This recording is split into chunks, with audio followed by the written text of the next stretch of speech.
जो है कौन कौन से ऐसे जीन्स हैं जो कि इम्पॉर्टेंट हैं रिस्ट्रिक्ट करने के लिए शूट इनिशियल्स को एपिकल रीजन में शूट इनिशियल्स को रिस्ट्रिक्ट करने के लिए या उनको इनिशियल्स को कायम रखने के लिए कि वो इनिशियल्स जो हैं अपनी जो एबिलिटी है to divide and give other cells वो कायम रखें। इसी के बारे में स्टार्ट करते हैं। आई होप कि स्क्रीन आपके साथ शेयर हो चुकी होगी।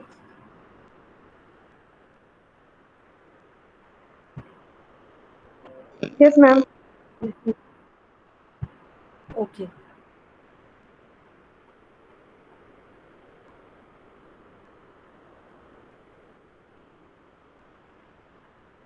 जी बेटा,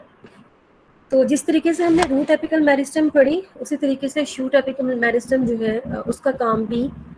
यही है कि वो मेंटेन करता है सेट्स ऑफ द अनडिटर्मिनेंट सेल्स जो कि इनेबल करते हैं इनडिटर्मिनेंट ग्रोथ को।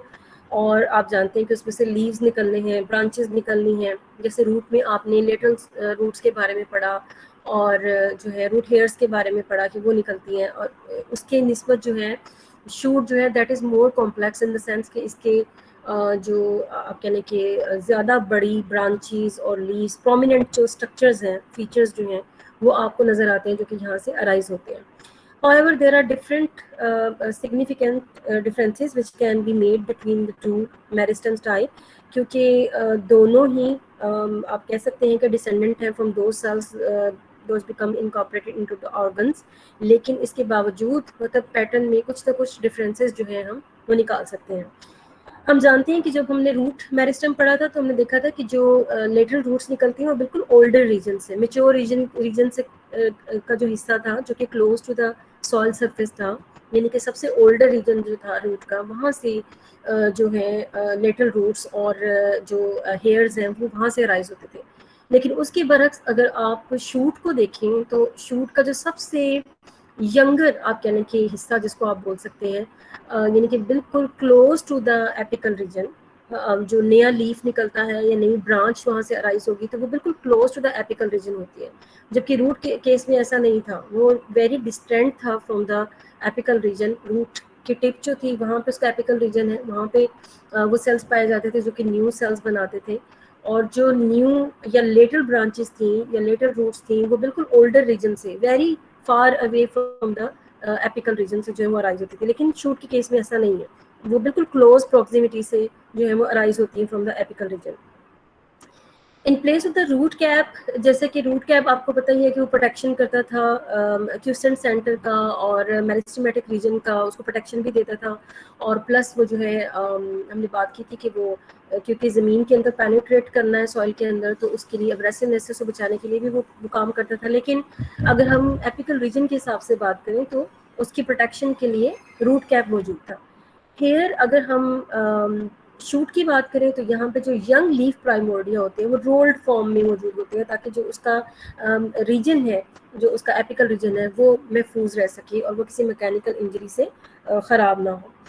इसके अलावा the concentrated set of the activities in the shoot tip specific anatomical terminologies we can define, जिसमें हम जैसा कि हम बोलते हैं कि अगर कोई कहे कि शूट एपिकल मेरिस्टम क्या है तो इससे मुराद सिर्फ स्पेशली वही इनिशियल सेल्स हैं,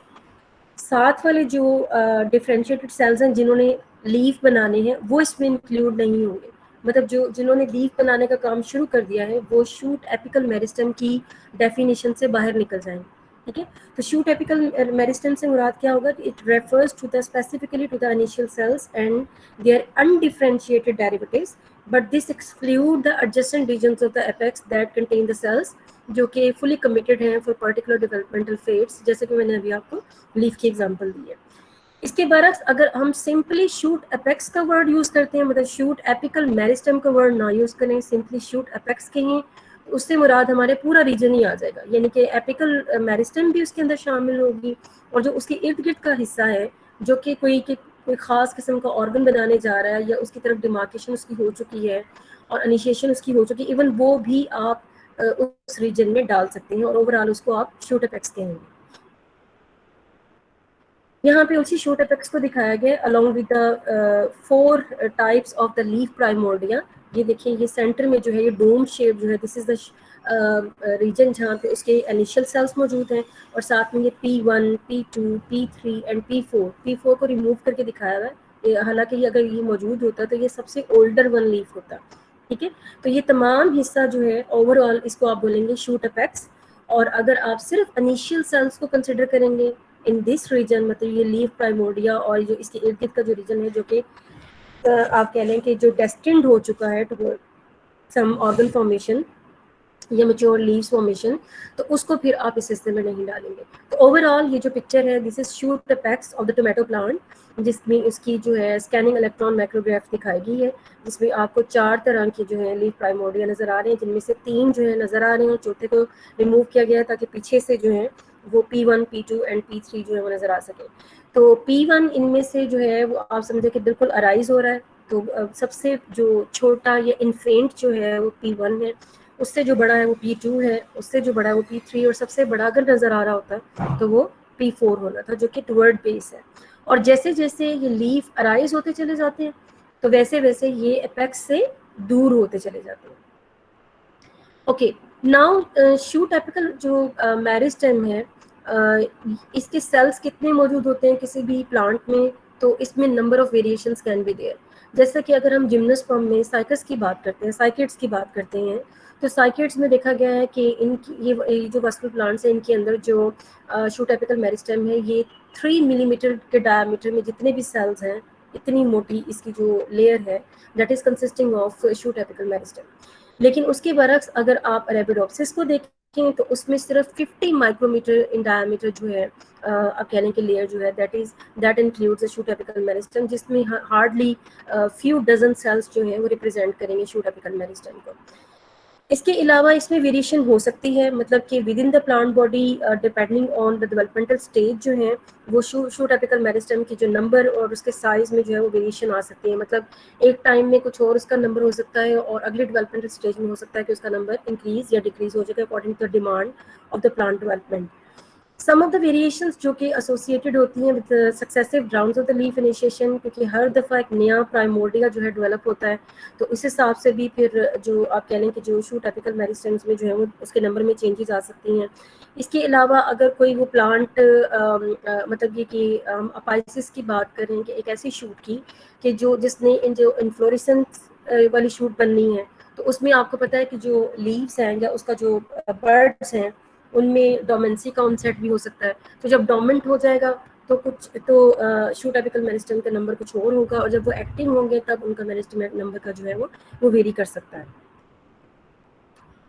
शूट एपिकल मेरिस्टेम के फिर हम देखते हैं कि कौन कौन से जोन्स हैं। जैसे आपने रूट में डिफरेंट जोन्स पढ़े थे कि उसका इलोंगेशन जोन है, मैचुरेशन जोन है, और उसका एपिकल है, फिर उसका रूट कैप था। इसी तरीके से शूट एपिकल मेरिस्टेम को भी आप डिस्टिंक्ट जोन्स और लेयर्स में डिवाइड कर सकते हैं। तो जो आप कह लें कि ओवरऑल जो लॉन्गिट्यूडनल सेक्शन अगर आप एक शूट अपाइसिस का लें, तो उसके अंदर जो आपको पैटर्न नजर आएगा, इसको ओवरऑल हम कहेंगे जोनेशन। और इसके अंदर अगर उसको फर्दर इन जोन्स को आप फर्दर क्लियर करें, तो बिल्कुल सेंटर में जो शूट एपिकल मेरिस्टेम के सेल्स मौजूद होते हैं, उनको हम बोलते हैं सेंट्रल जोन। और सेंट्रल जोन के इर्द गिर्द दोनों तरफ, यानी राइट साइड पे, लेफ्ट साइड पे, दोनों साइड पे जो रीजन होता है, दैट इज फ्लैंकिंग रीजन जिसको हम बोलते हैं, वो रीजन होगा, उसको हम कहेंगे पेरिफेरल जोन। और जो सेंट्रल जोन से बिल्कुल नीचे का हिस्सा होगा, उससे ऊपर नहीं, उससे नीचे का जो हिस्सा होगा, उसको हम कहेंगे रिब जोन। अब जो सेंट्रल जोन है, इसको आप इन रीजन्स को आप साइटोलॉजिकली भी आप इनमें डिफरेंसेस देख सकते हैं। मतलब इनके जो सेल्स हैं उनमें cytological differences you can notice. जैसा कि सेंट्रल जोन जो है, this is consisting of the cluster of the infrequently dividing cells that can be compared to similar cells that make up quiescent center of the roots। जैसे quiescent center roots में था, इसी तरीके से central zone के sales जो हैं आपको वैसे ही नजर आएंगे, small, isodiametric in shape, etcetera etcetera, जो quiescent सेंटर की जो खूबियां थी। जो फ्लैंकिंग रीजन यानी पेरिफेरल जोन है, जिसको हम पीजी से रिप्रेजेंट करेंगे, इसमें हमारे पास ऐसे सेल्स आ जाते हैं जो कि साइटोप्लाज्मिकली ज़्यादा डेंस होते हैं, और they divide more frequently to produce the cells that later become incorporated into the later organs, जैसे कि लीव्स वगैरह बनाने में इस्तेमाल होते हैं। और उसके बाद मैंने आपको बताया था कि सेंट्रल जोन से बिल्कुल नीचे जो है वो रिब जोन है। तो इसमें आप कह लें कि इसकी पोजीशन जो है वो प्रॉक्सिमल होती है टू द सेंट्रल जोन, और इसके अंदर जो डिवाइडिंग सेल्स हैं those give rise to the internal tissue जो है स्टेम के, उसको देते हैं। अच्छा, ये मैं अभी आपको डायग्रामेटिकली इसको दिखा भी देती हूँ, लेकिन उससे पहले इसकी लेयर्स मैंने आपको बताया, इसको डिफरेंट जोन्स एंड लेयर्स में आप डिवाइड कर सकते हैं। तो जोन के हिसाब से फिर 3 डिस्टिंक्ट जो है इसकी जोन्स बन जाती है, मैंने नंबरिंग भी की हुई है, जिनमें है आपके पास सेंट्रल जोन है, पेरिफेरल जोन है एंड रिब जोन है, ठीक है। अच्छा, लेयर्स के हिसाब से नाउ जोन्स तो अपनी जगह मौजूद है, लेकिन उन जोन्स में भी आप एक खास किस्म का पैटर्न देखते हैं of layering, different layers of the cells को you can distinguish between the different layers of the cells in the apical region। तो जो सबसे ऊपर वाली या वेरी आप कह लें कि जो पेरिफेरल जो पोजीशन पे जो लेयर्स होती है सेल्स की, जो कि 1 और मोर इन नंबर हो सकती हैं, मतलब 1 भी हो सकती है, 2 भी हो सकती हैं, तो ये लेयर्स जो हैं इनको हम कलेक्टिवली बोलते हैं टुनिका। आपने ये टर्म पहले भी टुनिका कॉर्पस थ्योरी के नाम से, उसमें भी ये जो थ्योरी पढ़ी होगी उसमें भी आपने इसका नाम सुना होगा, तो उसको कलेक्टिवली उस लेयर को हम बोलेंगे टुनिका। और इस टुनिका लेयर की खूबी क्या है कि ये इसमें जो सेल्स हैं उनमें एंटीक्लाइनल सेल डिवीजन होती है। अच्छा, इसके अलावा ये जो टुनिका के सेल्स हैं, इससे अगर हम बात करें कि टिश्यू कौन से प्रोड्यूस होते हैं, तो इनमें जो टिश्यूज़ हैं वो ऐसे ऐसे होंगे जिनकी यूनिफॉर्म थिकनेस होगी, और इनको अगर आप क्रॉस सेक्शन में देखें तो एक जैसी थिकनेस के जो सेल्स हैं इनमें, इस लेयर में आपको जो है वो नजर आएंगे। और एक और खूबी जो इसकी है वो ये है कि ये एंटीक्लाइनल डिवीजन, सेल डिवीजन इनमें होती है। अच्छा, उसके बाद हमारे पास आ जाता है द इंटरनल लेयर्स, जिनमें आपके पास यानी टुनिका बिल्कुल आउटर लेयर्स हो गई, और जो इनर लेयर है उसको हम बोलेंगे कॉपस, उसको हम बोलेंगे कॉपस। अच्छा, कॉपस में एक तो मैंने ये बता दिया कि टुनिका के बाद जो इंटीरियर साइड पे जो लेयर है उसको हम कॉपस कह रहे हैं, और इसमें आपको डिफरेंट तरह की डिवीजन की जो पोलैरिटीज है वो नजर आएंगी, मतलब कोई खास पैटर्न नहीं होगा सेल डिवीजन का, बल्कि सेल डिवीजन का पैटर्न जो है वो चेंज होता रहेगा अकॉर्डिंग टू द डिमांड। और ये जो है ये टिश्यू के वॉल्यूम को बढ़ाती है, मतलब वो पेरिफेरल रीजन को आप कह लें कि रिप्रेजेंट करती है, और ये इंटरनल टिश्यू को रिप्रेजेंट करती है। तो in other words you can से कि टुनिका जो है वो एपिडर्मल टिश्यूज जो है उसको बनाने में इस्तेमाल होती है, और कॉपस जो है वो इंटरनल टिश्यू को बनाने में इस्तेमाल होती है। This is the diagrammatic representation, जो भी मैं आपसे जोन्स और लेयर्स की बात कर रही थी। तो इस ए डायग्राम में आपके पास जो डिफरेंट जोन्स हैं, सेंट्रल जोन की मैंने बात की थी, ये जो ब्लू कलर की है सेंट्रल जोन CZ से रिप्रेजेंट कर रहे हैं। दोनों तरफ मैंने कहा था फ्लैंकिंग रीजन है, पेरिफेरल जोन के PZ से इसको रिप्रेजेंट कर रहे हैं, और सेंट्रल जोन के बिल्कुल नीचे प्रॉक्सिमल जो उसकी पोजीशन है उसमें है रिब जोन, जो कि पर्पल कलर की या पिंकिश कलर का जो रीजन आपको नजर आ रहा है, this is the rib zone. और लेयर वाइज अगर आप देखें तो लेयर वाइज में जो इसको आप 3 डिस्टिंक्ट लेयर्स में आप डिवाइड कर सकते हैं। पहली जो 2 लेयर्स हैं इनको आप टुनिका कह सकते हैं, L1 एंड L2, और ये एपिडर्मिस बनाने के लिए इस्तेमाल होती हैं, और L1 स्पेसिफिकली एपिडर्मिस ही बनाने के लिए इस्तेमाल होती है।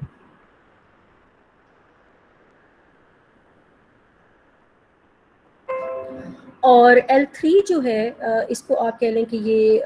कॉपस में इसको शामिल कर लें, ठीक है। और L3 से पूछा जाए कि स्पेसिफिकली L2 L3 जो है, वैसे ये दोनों ही रैंडम ओरिएंटेशन के साथ मौजूद होती है, मतलब इनमें जो L3 में स्पेसिफिकली ज़्यादा रैंडम होती है ओरिएंटेशन ऑफ द सेल्स की, जबकि L1 एंड L2 में जो है खास किस्म का पैटर्न जो है सेल डिवीजन का आपको नजर आता है। तो आउटर मोस्ट जो लेयर है, जैसे मैंने आपको बताया, L1 जो है स्पेसिफिकली वो एपिडर्मिस बनाती है, और L2 और L3 जो है वो दोनों ही इंटरनल टिश्यूज को बना सकते हैं। Now the tissue tissues are derived from several discrete sets of the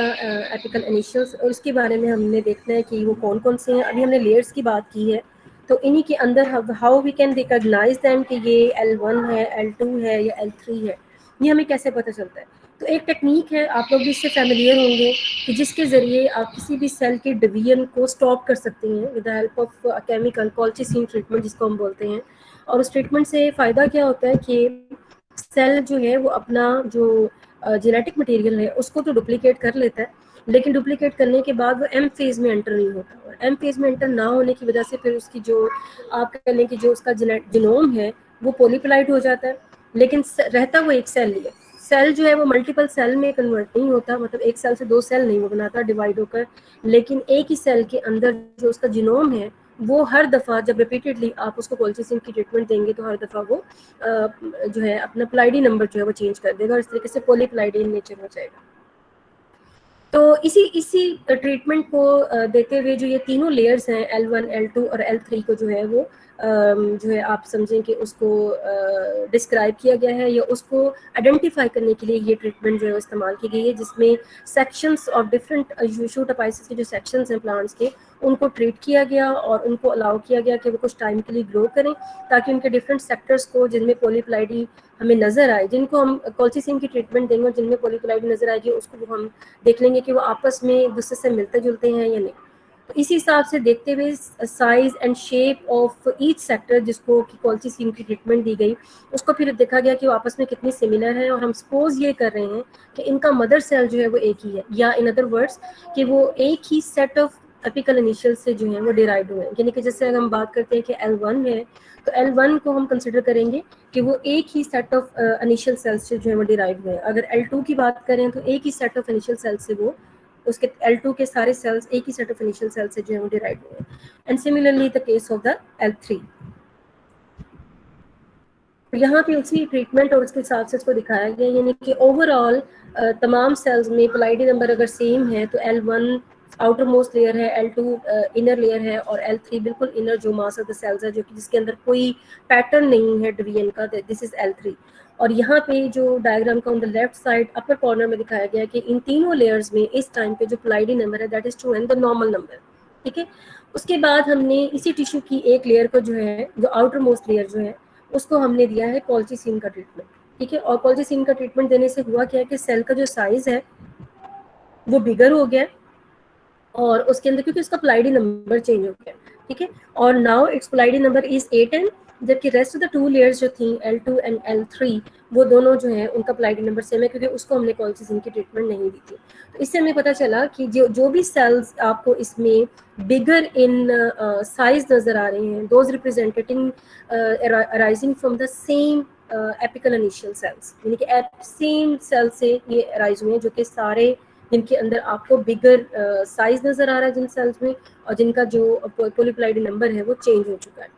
इसी तरीके से L2 को रिप्रेजेंट करने के लिए जो कि येलो कलर के लेयर को रिप्रेजेंट किया गया है, फिर इन सेल्स को जो है वो ट्रीट किया गया कोल्चिसिन से, तो इन्होंने भी सेम जो है वो पैटर्न दिखाया और ये भी रिप्रेजेंट कर रहा है कि ये भी एक ही आप कह लें कि जो ग्रुप ऑफ द सेल्स हैं या इनिशियल्स हैं उनसे ये राइज हुए।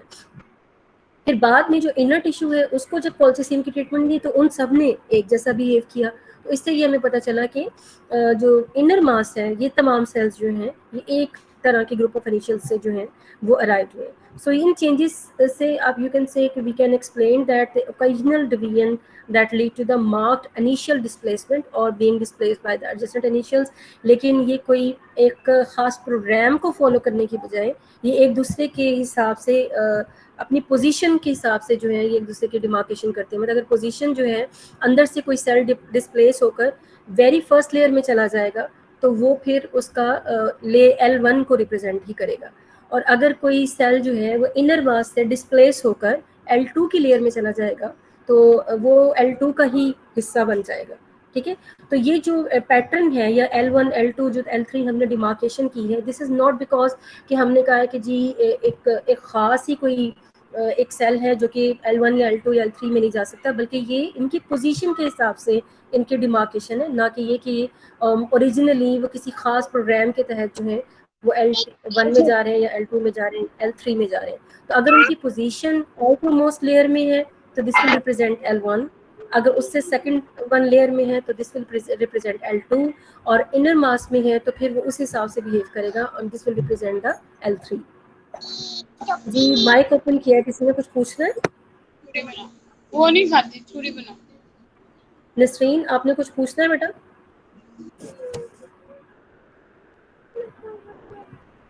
नो, गलती से ऑन हो गया था। Yes ma'am. अच्छा, अब आप लोगों ने देखा था ना रूट एपिकल मेरिस्टम जब हमने पढ़ी थी तो हमने देखा था कि उसमें जो ये जो डिफरेंट पैटर्न्स बनते हैं this is all because of the distribution of the auxin, ठीक है। ऑक्सिन जो हार्मोन है उसकी डिस्ट्रीब्यूशन जो है वो डिसाइड करती है कि किस तरफ को जो है वो लिटिल जोन बनेगी, किस तरफ को जो है वो रूट हेयर बनेगा। मतलब ये सारी चीज़ें जो हैं वो ऑक्सिन डिसाइड करता है। और ये जो डिस्ट्रीब्यूशन है ऑक्सिन की, ये जब अभी एम्ब्रियोनिक स्टेज होती है उसी वक्त से आप कह लें कि इसकी डिस्ट्रीब्यूशन जो स्टार्ट हो जाती है। हम ऑलरेडी ये सारी चीज़ें हम पढ़ चुके हैं, एरोस के हिसाब से आपको दिखाया भी था कि किस तरह डिफरेंट डेवलपमेंटल स्टेजेस पे ऑक्सिन की जो डायरेक्शन ऑफ द मूवमेंट है, ट्रांसपोर्टेशन है, वो डिफरेंट हो जाती है। और इसी तरीके से अब हम उसी ऑक्सिन की डिस्ट्रीब्यूशन को और ऑक्सिन की मूवमेंट को हम शूट एपिकल मेरिस्टेम्स में देखेंगे कि शूट एपिकल मेरिस्टेम में ऑक्सिन की डिस्ट्रीब्यूशन कैसे होती है। अब ये बात भी आपको बतानी मेरे ख्याल है कि अब ज़रूरी नहीं रही कि ऑक्सिन की डिस्ट्रीब्यूशन डिपेंड करती है पिन 1 प्रोटीन पे। तो पिन 1 की प्रोटीन की ही distribution will decide the distribution और ट्रांसपोर्टेशन ऑफ ऑक्सिन, ठीक है। लेकिन इसके अलावा और कौन से फैक्टर्स हैं जो कि ऑक्सिन की ट्रांसपोर्टेशन को या उसकी डिस्ट्रीब्यूशन को जो है वो इन्फ्लुएंस कर सकते हैं। तो उसके लिए जो स्टडीज़ हैं ये बताती हैं कि दो तरह की आप कह लें कि एंजाइम्स हैं, जिनमें से एक आते हैं काइनेज पेनॉइड, जिनको मैंने ये हाईलाइट भी किया हुआ, काइनेज पेनॉइड एंड फॉस्फेटेज PP2। ये दोनों ही पिन प्रोटीन की जो लोकलाइजेशन है उसके ऊपर सिग्निफिकेंट इफेक्ट रखती हैं। तो इन दिस वे ये पिन 1 को कंट्रोल करती हैं, उनकी डिस्ट्रीब्यूशन को, और इन अदर वर्ड्स ये इन टर्न ये कंट्रोल करती हैं ऑक्सिन के ट्रांसपोर्ट को। तो एक तो इनकी इन्वॉल्वमेंट है। इन दो के अलावा, इन दो एंजाइम्स के अलावा there are some transcription factor as well, जो कि डिफरेंट जीन फैमिली से जो है वो बिलोंग करते हैं। डिफरेंट ट्रांसक्रिप्शन फैमिली जो है उनसे बिलोंग करते हैं, जिसमें कैनेडी है और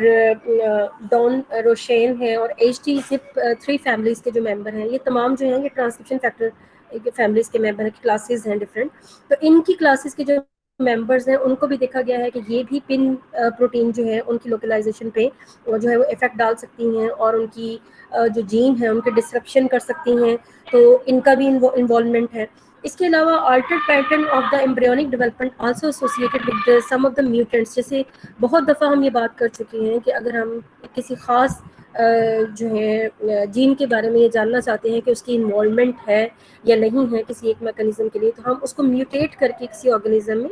तो हम फिर उसका पैटर्न देखते हैं कि वो क्या होता है। तो उस हिसाब से डिफरेंट म्यूटेंट्स की जो स्टडी की गई है वो भी इंटरप्रेट करती है कि that the changes in the distribution of the pin protein, सबसे पहले पिन प्रोटीन जो है उसकी डिस्ट्रीब्यूशन में चेंजेस आती है और उसके बाद ओवरऑल जो ग्रोथ और सेल डिवीजन में चेंजेस आएंगी वो उसके बाद मतलब वो उसके बाद आएंगी। पहले पिन प्रोटीन की डिस्ट्रीब्यूशन जो है वो डिसाइड होगी और उसी हिसाब से फिर ग्रोथ और सेल डिवीजन होगी। One consequence of this complex pattern of auxin involvement in the embryo is the formation of the central apical region। और सेंट्रल एपिकल रीजन में जो ऑक्सिन की कंसंट्रेशन है ना वो लो होती है, क्योंकि वहाँ पे ऑक्सिन की जो रिक्वायरमेंट है वो इतनी ज़्यादा नहीं है। तो वहाँ पे क्योंकि उसने जो है वो डोमेंट, एक किस्म का डोमेंट रहना, बहुत ज़्यादा एक्टिव नहीं होना उसने। जैसे क्यूसेंट सेंटर को आप सामने रखें तो बिल्कुल इसी तरीके से जो इसका एपिकल सेंट्रल एपिकल जोन है, जो CZ जिसको हमने रिप्रेजेंट किया है, वहाँ पे ऑक्सिन जो है उसकी कंसंट्रेशन कम होगी और जो इर्द गिर्द पेरिफेरल जोन्स हैं जहाँ से प्राइमोर्डिया ने इनिशिएट होना है वहाँ पे ऑक्सिन की कंसंट्रेशन जो है वो हाई हो।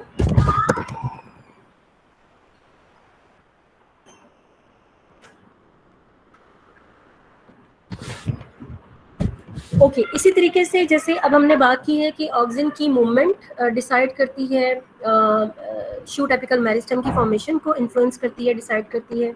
और हम बात कर रहे हैं कि उसको इंटर्न इन्फ्लुएंस वो होता है पिन प्रोटीन के डिस्ट्रीब्यूशन से, जिसको इंटर्न एंजाइम्स और डिफरेंट ट्रांसक्रिप्शन फैक्टर्स और जो है इन्फ्लुएंस कर सकते हैं। और हमने बात की है कि ऑक्सिन की कंसंट्रेशन ओवरऑल की डिस्ट्रीब्यूशन कैसे होगी कि सेंट्रल जो जोन है वहाँ पे ऑक्सिन की कंसंट्रेशन कम होगी और जो साइड जोन है, पेरिफेरल जोन्स जो है वहाँ पे ऑक्सिन की कंसंट्रेशन ज़्यादा होगी। ये बात याद रखिएगा कि जहाँ पे ऑक्सिन की कंसंट्रेशन ज़्यादा होगी वहाँ पे ग्रोथ ज़्यादा होगी, ठीक है। But we have to minimize the growth in the apical region. और जब भी ग्रोथ होनी है तो साइडों से होनी है। अगर एपिकल रीजन में ही अगर ग्रोथ होगी तो वो जो आप कहते होते हैं कि डोमिनेंट जो फैक्टर होता है एपिकल रीजन का, तो वो फिर उसका जो है वो डिस्ट्रॉय हो जाएगा। वो हमें डिस्ट्रॉय नहीं करना, क्योंकि उसने न्यू सेल्स ने वहीं से ऐड ऑन होना है। तो इर्द गिर्द के हिस्से में पेरिफेरल जोन में ऑक्सिन की जो है कंसंट्रेशन ज़्यादा होती है और जो सेंट्रल जोन है वहाँ पे ऑक्सिन की कंसंट्रेशन कम होगी। और इसी चीज़ को ही ये जो डिफरेंट स्ट्रेटजीज हैं, एंजाइम्स हैं, ट्रांसक्रिप्शन फैक्टर्स हैं, और इवन अभी हम साइटोकाइनिन का और जिब्रेलिक एसिड का भी रोल पढ़ेंगे, तो आप इन सब का रोल वहाँ पे देखेंगे कि इन सब का मकसद एक ही है कि जो सेंट्रल जोन है वहाँ पे जो एक्टिविटी है उसको जो है वो कन्फाइंड रखा जाए और रिस्ट्रिक्टेड रखा जाए, और इसके इर्द गिर्द जो हिस्से हैं वहाँ पे फिर वो ज़्यादा होगा, और वो तभी ज़्यादा होगा जब वहाँ पे ऑक्सीजन की कंसंट्रेशन ज़्यादा होगी, और बाकी की जितनी भी चीज़ें हैं, चाहे वो कोई भी एंजाइम है या कोई भी प्रोटीन है या कोई भी ट्रांसक्रिप्शन फैक्टर है, वो बेसिकली इसी एक बैलेंस को जो है वो कायम किए हुए होगा कि ऑक्सीजन की डिस्ट्रीब्यूशन का पैटर्न क्या है, कहाँ पे इसने ज़्यादा होना है और कहाँ पे इसने कम होना है। जहाँ जहाँ ज़्यादा होगा वहाँ वहाँ ग्रोथ होगी, और जहाँ जहाँ कम होगा वहाँ पे ग्रोथ जो है वो रिस्ट्रिक्टेड रहेगी। इसके अलावा हमने जब रूट एपिकल मेरिस्टम भी पढ़ा था तो हमने ऑक्सीजन रिस्पॉन्स फैक्टर्स का जिक्र किया था, और मैं बार बार आपको बताती रही हूँ कि ये वही ऑक्सीजन रिस्पॉन्स फैक्टर्स हैं जिनका डायमराइजेशन जो है वो बनना ज़रूरी था। जब मैंने आपको ऑक्सीजन की सिग्नलिंग का पाथवे पढ़ाया था तो वहाँ पे हमने बार बार जिक्र किया था। अगर नहीं आपको पता तो आप जो इसके नोट्स हैं दोबारा खोल के देख लीजिएगा, उसका जो सिग्नलिंग का पाथवे है वहाँ से फिर आपको आइडिया हो जाएगा कि मैं ये क्या बात कर रही हूँ। और अभी हमने रिसेंटली एम्ब्रियोजेनेसिस में ही मोनोप्टेरोस की बात की थी, मोनोप्टेरोस जीन जो कि ऑक्सीजन रिस्पॉन्स फैक्टर्स जो हैं कहने के उसके तौर पे वो बिहेव करते हैं, और इसी तरीके से नॉन फोटोट्रॉफिक हाइपोकोटाइल 4, ये NPH4, इसके बारे में हमने बात की थी अपने लास्ट लेक्चर में। मैंने कहा था कि ये वाहिद एक ऐसा आप कहने के नेम है जो कि अभी तक हमने डिस्क्राइब नहीं किया, और इसका जिक्र आएगा शूट एपिकल मेरिस्टेम में। तो यहाँ पे अब उसका जिक्र आ रहा है कि मोनोप्टेरोस जिसका रोल वहाँ पे भी था, रूट एपिकल मेरिस्टेम में भी था, तो मोनोप्टेरोस का शूट एपिकल मेरिस्टेम में भी रोल है, और इसके साथ नॉन फोटोट्रॉफिक जो हाइपोकोटाइल 4 है, ये दोनों ही आप कह लें क्लोजली रिलेटेड, जो these are activated by the oxygen to promote vascular development as well as इनका रूट में भी रोल है, और शूट में तो अब हम इसका जिक्र कर ही रहे हैं। सो ये हमें पता कैसे चला कि इनका रोल है, तो वही सेम स्ट्रैटेजी कि इनके म्यूटेंट्स बनाए गए जिनमें मोनोप्टेरोस भी नहीं था और NPH4 जो है वो भी लैकिंग था, तो वो ना सिर्फ उनका बेसल स्ट्रक्चर, आपने नोटिस किया था ना मोनोप्टेरोस का, मैंने आपको बताया था कि जो गुंबद लाइक होता है और नीचे इसके पिलर्स जो हैं वो गायब होते हैं, उसको हमने मोनोप्टेरोस का नाम दिया था उस म्यूटेंट को। तो बिल्कुल उसी को रिकॉल करें, तो जिनमें मोनोप्टेरोस और NPH4 दोनों ही डेफिशिएंट होंगे जीन, तो उनमें देखा गया कि उनकी जो रूट्स हैं एक तो वो नहीं बनती क्योंकि वो तो दायरा बननी ही नहीं है, और इसके अलावा जो कॉटिलेडन रीजन है वो भी इसका मिसिंग होता है। और ये सिमिलैरिटी दैट द फिनोटाइप्स जो कि मोनोप्टेरोस और NPH4 के डेफिशिएंट हैं, उनकी जो फिनोटाइप्स हैं वो बिल्कुल ऐसी ही हैं जैसे कि अगर आप पिन प्रोटीन जो है उनको म्यूटेट करके तो फिनोटाइप्स हासिल कर लें, ठीक है। तो क्योंकि पिन प्रोटीन को म्यूटेट करके भी फिनोटाइप वैसी ही हासिल होती हैं जैसा कि MP और NPH4 को म्यूटेट करके हासिल होती है, तो दोनों में रिजेम्बलेंस ये हमें बताती है कि दोनों का काम एक ही है, that is the distribution of the oxygen और the control of the oxygen distribution और ट्रांसलोकेशन। ये बेटा उस सारे की डिस्क्रिप्शन है जो भी मैं आपसे बात कर रही थी, जिसमें आपके पास ये है, इसको मैं समझा देती हूँ आपको उसके ज़रिए, पेन के ज़रिए।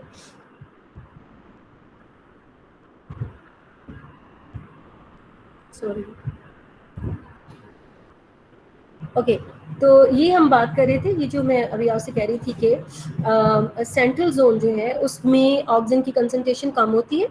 और जो पेरिफेरल जोन है वहाँ पे ऑक्सीजन की कंसंट्रेशन ज़्यादा होती है। अच्छा, पहले तो अभी आप इस पिक्चर को समझ लें कि इस डायग्राम को आपने रीड कैसे करना है या आपने इसको समझना कैसे है। जो ए डायग्राम है उसमें 2 जो है वो स्टेजेस दिखाई हुई हैं आपके एम्ब्रियो की और प्लांट के एम्ब्रियो की, जिसमें पहली स्टेज जो है वो ट्रांजिशन स्टेज को रिप्रेजेंट कर रही है, और सेकंड स्टेज जो है वो अर्ली हार्ट स्टेज को रिप्रेजेंट कर रही है। अच्छा, अब अर्ली हार्ट स्टेज और ट्रांजिशन स्टेज में ही अब यहाँ पे ये दिखाया हुआ है कि ऑक्सीजन की कंसंट्रेशन कहाँ पे ज़्यादा है, और वो कौन से ऐसे रीजन हैं जो कि MP और NPH4 से मुतासिर होते हैं, ठीक है। जो ज़्यादा डार्क ग्रीन कलर है ना, डार्क ग्रीन कलर जो है, this is representing the position जो कि फ्यूचर में एडेक्सियल सरफेस बनाएगी, अपर सरफेस बनाएगी,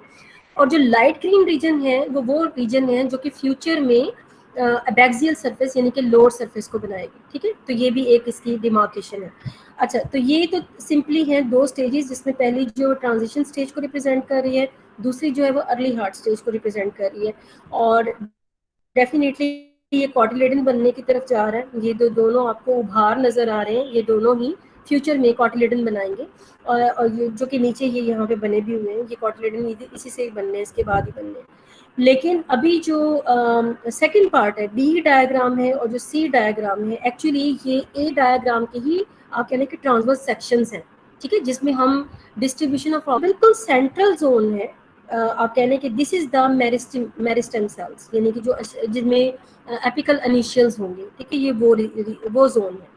अच्छा, और इसके साथ ही आपको एक स्ट्रिप लाइक ये पिंक कलर का रीजन नजर आ रहा है, ये मैं अगर आपको पेन के जरिए बताऊं तो पिंक कलर का एक स्ट्रिप लाइक रीजन आपको ये नजर आ रहा है,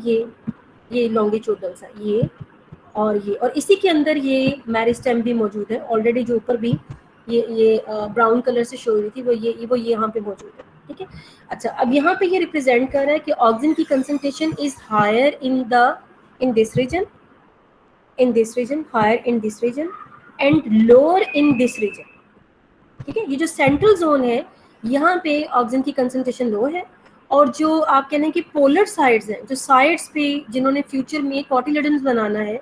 उनमें ऑक्सीजन की कंसंट्रेशन, एरोज नजर आ रहे हैं, एरोज जो हैं जिस एरिया को रिप्रेजेंट कर रहे हैं, जिस एरिया की वर्ड टू वर्ड जो है वो हेडेड हैं एरोज, वो एरिया रिप्रेजेंट कर रहा है कि वहाँ पे ऑक्सीजन की कंसंट्रेशन ज़्यादा है, और जो सेंट्रल जोन है वहाँ पे ऑक्सीजन की कंसंट्रेशन जो है वो कम है। अच्छा, अब यहाँ पे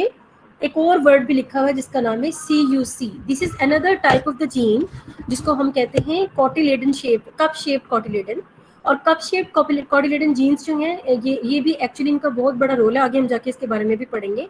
कि ये भी आप कह लें कि एपिकल रीजन को जो है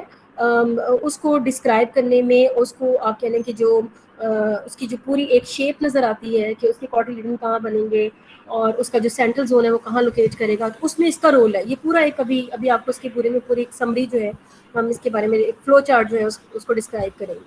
तो यहाँ पे आप यूँ समझ लें कि जो CUC या कप शेप जो कॉटिलेडन जीन्स हैं, उनका एक्सप्रेशन करने की जो जगह है, यानी कि किस जगह पे उन्होंने उनके जीन्स जो हैं किस एरिया में, किस टिश्यू में वो एक्सप्रेस होते हैं, वो यही सेंट्रल जोन है जहाँ पे ऑक्सीजन की कंसंट्रेशन कम है। तो आप कह सकते हैं कि ऑक्सीजन की कंसंट्रेशन जहाँ पे कम होती है, वहाँ पे ही ये कप शेप्ड जो कॉटिलेडन जीन्स हैं ये एक्सप्रेस हो रहे हैं, और in vice versa cup shaped cotyledon genes जो हैं उनकी एक्सप्रेशन की वजह से ऑक्सीजन की कंसंट्रेशन जो सेंट्रल जोन में जो है वो कम है, और टुवर्ड पेरिफेरी कप शेप जो कॉटिलेडन जीन्स हैं वो एक्सप्रेस नहीं हो रहे हैं, यानी कि ये जो किनारे हैं, जो पोलैरिटी वाले रीजन्स हैं जहाँ पे ऑक्सीजन कंसंट्रेशन ज़्यादा है, यहाँ पे CUC नहीं लिखा हुआ, मतलब कि यहाँ पे इनकी एक्सप्रेशन नहीं है, सेंटर में इनकी एक्सप्रेशन है। अच्छा, ये जो मैं आपको सारी स्टोरी बता रही हूँ, this is about the wild type, ठीक है, वाइल्ड टाइप की टिश्यू की, वाइल्ड टाइप हम प्लांट की बात करें। नाउ एक और जो सी डायग्राम है, ये बी जो था ट्रांजिशन स्टेज के ही वाइल्ड टाइप के ट्रांजिशन जो आप कहने के उसका क्रॉस सेक्शन था। अच्छा, जो आपके पास सी डायग्राम है, सी डायग्राम में अगेन डिस्ट्रीब्यूशन ऑफ ऑक्सीजन ही दिखाया गया है, अगेन वो सेम एरियाज ही हैं जिनमें आपके पास सेंट्रल जोन है और इसमें आपके पास जो है वो पोलैरिटी वाले जोन है, लेकिन नाउ यू कैन सी कि यहाँ पे कोई CUC एरिया नहीं लिखा हुआ, यहाँ पे कोई शूट एपिकल मेरिस्टेम जो है वो स्पेसिफाइड नहीं बनेगी। क्यों? क्योंकि ये एक ऐसे प्लांट के, एक ऐसे एम्ब्रियो के ट्रांजिशन स्टेट का क्रॉस सेक्शन है कि जिसमें जो कप शेप्ड कॉटिलेडन्स हैं वो म्यूटेंट हैं, ठीक है। कप शेप्ड कॉटिलेडन्स जो हैं वो दो तरह के हैं, CUC1 एंड CUC2। तो ये जो क्रॉस सेक्शन जो सी में आपको दिखाया गया है, ये इन दोनों का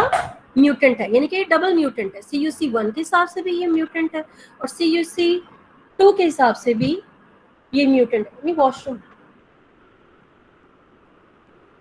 CUC2 के हिसाब से भी ये म्यूटेंट है, ठीक है। तो ये दोनों के हिसाब से क्योंकि म्यूटेंट है, now you can see very clearly कि इसमें कोई डिमार्केशन नहीं है इंटरकॉटिलेडन जोन की या CUC जोन की, क्योंकि वो है ही नहीं, तो उसकी जोन एक्सप्रेस कहाँ पे होना है। उसने सेंट्रल ये जो शूट एपिकल मेरिस्टेम बनानी थी वो भी आपको कलर नजर नहीं आ रहा, ये सारा का जो सेंट्रल रीजन है ये सारा जो है ये बन गया है ऑक्सीजन डार्क कलर का, जिसने बना देना है एडैक्सियल सरफेस को, और जो लाइट ग्रीन रीजन है इसने बना देना है बैक्सियल सरफेस को। अच्छा, अब ये जो नॉर्मल वाला था इससे देखिए क्या बन रहा है, बिल्कुल नॉर्मल जो प्लांट है, यानी कि having the upper two cotyledons with more green adaxial surface and light green abaxial surface and this area. और जो इस ये डबल म्यूटेंट है, इससे क्या बन रहा है, ये देखें इससे क्या बन रहा है, इससे एक राउंडेड शेप का म्यूटेंट टाइप का एक सिर्फ एक स्फीयर बन रहा है, जो है एडैक्सियल सरफेस को रिप्रेजेंट कर रहा है। कोई कॉटिलेडन इसके नहीं बन रहा, क्योंकि कॉटिलेडन वाले जीन ही इस पे म्यूटेंट है, ठीक है, तो म्यूटेट हुए हुए हैं, तो उसने कहाँ से डेवलप होना है। और उसके जो नीचे वाला हिस्सा है वो सारा का सारा रिप्रेजेंट कर रहा है बैक्सियल सरफेस को, क्योंकि कॉटिलेडन्स तो है ही नहीं, तो कहाँ पे बैक्सियल और एडैक्सियल को शो करें। तो ऊपर वाले जो डिस्क शेप है वो सिंपली रिप्रेजेंट कर रही है बैक्सियल को, और नीचे वाला सारा हिस्सा जो है वो बैक्सियल सरफेस को शो कर रहा है, क्योंकि ये म्यूटेंट है CUC1 और CUC दोनों का। जी, यहाँ तक बेटा कोई क्वेश्चन है? No ma'am.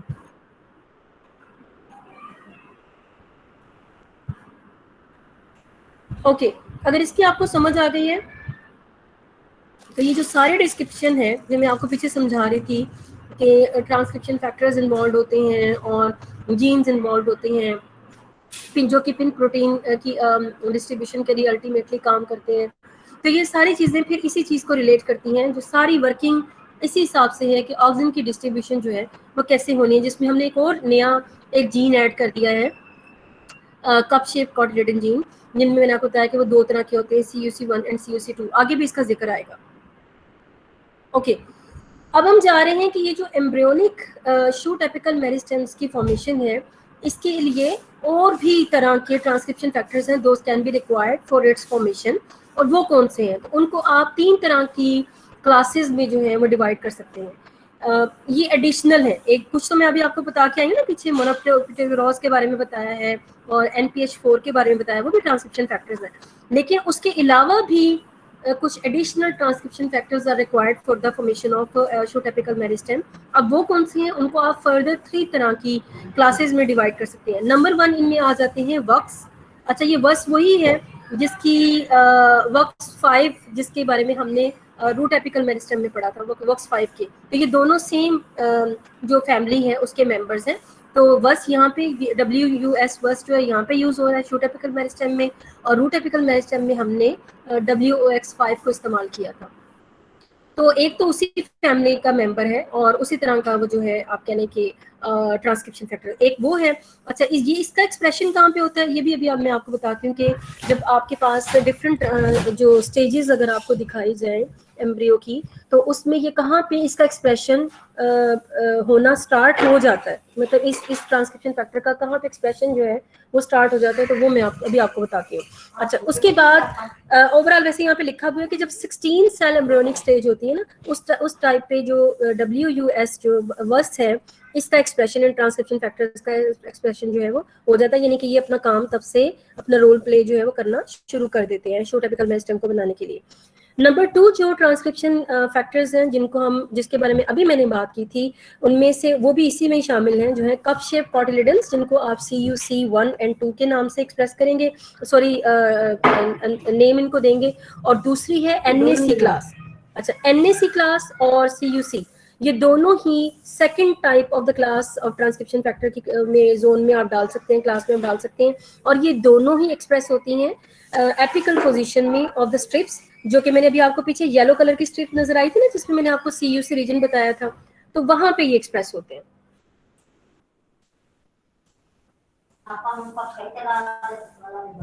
नंबर 3 जो क्लास है वो आ जाती है शूट मेरिस्टेमलेस की। शूट मेरिस्टेमलेस जिसको आप STM से रिप्रेजेंट कर सकते हैं। शूट मेरिस्टेमलेस को पहले भी आपने जिक्र सुना था जब हमने बिल्कुल स्टार्ट किया था एम्ब्रियोजेनेसिस को, तो वहाँ पे भी हमने शूट मेरिस्टेम के बारे में बात की थी। तो these are also the transcription factor, और ओवरऑल ये जो ट्रांसक्रिप्शन फैक्टर्स हैं ये नॉक्स फैमिली के मेंबर हैं, ठीक है। नॉक्स फैमिली जो है, पहले भी नॉक्स फैमिली की जिक्र हुआ है ट्रांसक्रिप्शन फैक्टर का, तो उसी फैमिली से ये बिलोंग करते हैं, और यहाँ पे उसकी ये जो टाइप है शूट मेरिस्टेम STM जो है वो अपना पार्ट प्ले करते हैं। और ये कब एक्सप्रेस होते हैं, ये जो सर्कुलर डोमेन है, जो बिल्कुल सेंट्रल जोन है ना, ये जो पीछे मैंने आपको दिखाई थी, अभी मैं आगे भी इसकी डायग्राम दिखाती हूँ, जो सेंट्रल जोन है बिल्कुल इसके इर्द गिर्द जो है ये अपने आप को एक्सप्रेस करवाते हैं during the different stages of the embryo. तो वो मैं भी आपको दिखाती हूँ ये तमाम के एक्सप्रेशन भी, लेकिन यहाँ तक आपको मैंने बताया है कि there are 3 classes, additional classes of transcription factors जो कि एक्सप्रेस होती हैं at different stages of the embryo, जिनमें हमने बात की है वस की, और हमने बात की है कप शेप की, और NAC क्लास की, और थर्ड जो क्लास है उसको मैंने कहा है कि वो नॉक्स फैमिली से बिलोंग करता है और जिसका नाम है STM। तो ये रिप्रेजेंट करता है। अब हम इन तीनों की लोकेशन देखते हैं कि ये तीनों कहाँ कहाँ पे अपीयर होते हैं डायग्रामेटिकली। तो ये क्योंकि उसी की आगे डिटेल आ जानी है तो फिर मैं डायग्राम पे डायरेक्टली चली जाती हूँ। तो यहाँ पे ये बेटा आप देखें जो मैं बात कर रही थी आपसे कि ये जो है आपके पास ये वर्स्ट चीन जो है, जब 16 सेल जब ओल्ड होता है, ये देखिए पहला ही जो आपको दिखाया हुआ स्टेज 16 सेल स्टेज, उसमें ये जो आपको कलर्ड रीजन नजर आ रहा है अदर देन ग्रीन, ये रिप्रेजेंट कर रहा है उन सेल्स को जहाँ पे जो वर्स्ट चीन है उनका एक्सप्रेशन होता है। अच्छा, उसके बाद वर्स्ट चीन ही एक्सप्रेस रहते हैं अनटिल के जो लेट हार्ट स्टेज जो है वो तब तक उसकी ना बन जाए। जब लेट हार्ट स्टेज आती है उस टाइम पे जो एक और इम्पोर्टेंट आप कहने के एक्सप्रेशन होता है वो होता है क्लेविरेट 3 का। अब क्लेविरेट 3 क्या है, इनके बारे में भी मैं आपको नेक्स्ट आगे जाके बताती हूँ। यहाँ पे बस ये समझ लें कि यहाँ पे इनका एक्सप्रेशन भी हो जाता है जो कि ब्लू कलर के जो है वो जोन से जाहिर है। इस डायग्राम को मैं दोबारा भी एक्सप्लेन करूंगी जब हम उसके बारे में बात करेंगे CLV3 के बारे में, लेकिन यहाँ पे जो अभी तक हमने पढ़ लिया है 3 क्लासेस उनको हम डिस्क्राइब करते हैं। तो वस मैंने आपको दिखा दिया 16 सेल स्टेज पे, और अब जो अर्ली ग्लोबुलर स्टेज है और लेट ग्लोबुलर स्टेज है उन्हीं में आप देखें ये वस को रिप्रेजेंट किया हुआ है सेंटर में, और ये जो मैं आपसे बात करी थी CUC2 और STM की, इनका एक्सप्रेशन शुरू हो जाता है जब लेट ग्लोबुलर स्टेज होती है। ठीक है, ये लेट ग्लोबुलर स्टेज में ये स्टार्ट हो चुका है, ये और ये रीजन, और इन दोनों में ही CUC और STM क्लास 2 एंड क्लास 3 जो मैंने पीछे आपको बताई है, इन दोनों का एक्सप्रेशन जो है वो स्टार्ट हो गया। और उसके बाद ये फिर एक सेंट्रल स्ट्रिप बना देते हैं, ये पूरी जो पीछे भी मैंने आपको बताई थी पिंकिश कलर से पीछे रिप्रेजेंट हुई थी, तो बाद में ये इस तरह की जोन बना देते हैं। अच्छा, उसके बाद मैंने आपको बताया था कि जो STM है ये एक और आप कहने कि अपने आप को मजीद क्लैरिफाई कर लेती है। पहले तो ये बिल्कुल इसी रीजन में इसके साथ एक्सप्रेस हो रही होती है, लेकिन जब आपके पास लेट हार्ट स्टेज आती है एम्ब्रियो की, एट दैट टाइम इसकी डिमार्केशन आप कर सकते हैं कि ये जो सेंट्रल जोन है ब्लू जोन जिसमें CLV3 रीजन के जो जीन्स हैं वो एक्सप्रेस हुए हुए हैं, तो उन्हीं के बिल्कुल साथ साथ बिल्कुल वैसे ही उसी पैटर्न पे ही ये जो आपको येलो कलर का एक सर्कल सा नजर आ रहा है ये रिप्रेजेंट कर रहा है STM को, यानी कि शूट मेरिस्टेम जो ट्रांसक्रिप्शन फैक्टर्स हैं उनको ये रिप्रेजेंट कर रहा है। और जो इसके इर्द गिर्द ये जो आपको पिंक कलर का रीजन नजर आ रहा है ये कप शेप जो कोटिलेडन्स हैं 2 उसको रिप्रेजेंट कर रहा है। और इसके अलावा और भी आप कह लें कि you can say the genes हैं जिनके इन्वॉल्वमेंट हो सकती है, जिनमें CLV3 का मैंने आपको बताया जो कि बिल्कुल सेंटर में यहाँ पे शो हो रहे हैं। और इसके अलावा ये ANT भी आपको नजर आ रहा होगा, ANT है A इंटेगमेंटा, ठीक है, इंटेगमेंट से, इंटेगमेंट जो हम बोलते हैं छिलके जो हैं, तो A इंटेगमेंटा को ANT से रिप्रेजेंट किया है, जो कि आप कह लें कि जो इसकी एडेक्सियल सरफेस जो है वहाँ पे इसका एक्सप्रेस, यहाँ पे इसको जो है वो लिखा नहीं हुआ, लेकिन ये अंडरस्टूड है कि ये जो इसके डार्क जो एडेक्सियल सरफेस को रिप्रेजेंट कर रहा है, इन दोनों रीजन्स में जो ANT है ये एक्सप्रेस होता है। और ओवरऑल बाकी जो लिखा हुआ है तो वो ये, और ये जोन मैं आपको ऑलरेडी समझा चुकी हूँ, सेंट्रल जोन, रिब जोन और पेरिफेरल जोन, और फिर ये लीफ प्राइमोर्डिया जो कि पेरिफेरल जोन के साथ से ही अराइज हो रहे हैं।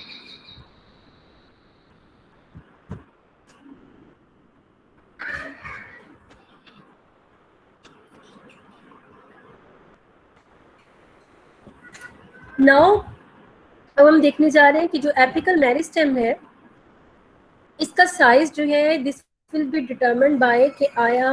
कौन सा जो ट्रांसक्रिप्शन फैक्टर है वो कितना जो है वो एक्सप्रेस हो रहा है, और उसके हिसाब से ही जो एपिकल मेरिस्टेम है उसका साइज जो है वो डिटरमिन होगा। ठीक है, सो गिविंग दैट द, और